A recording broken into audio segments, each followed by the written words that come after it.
To add or remove reminder ads panels in Samsung Galaxy S20, open settings, swipe up or down home screen to access the app screen, and then tap settings. You can also open settings from notification panel, swipe the notification panel, and then tap settings icon,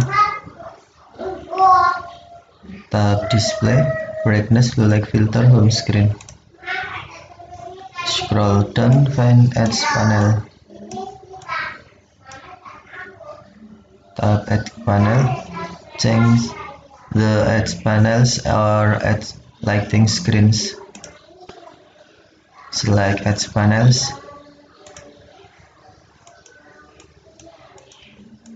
to add a reminder to ads panel, check reminder, and to remove reminder from ads panel, uncheck reminder.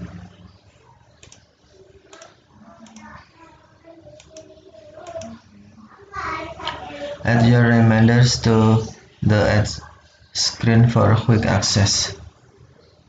Tap here to add reminder.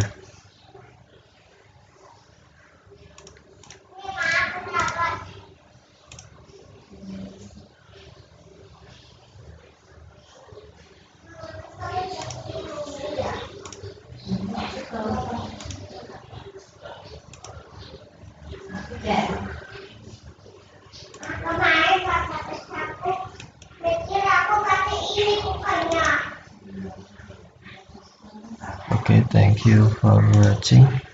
Have a nice day.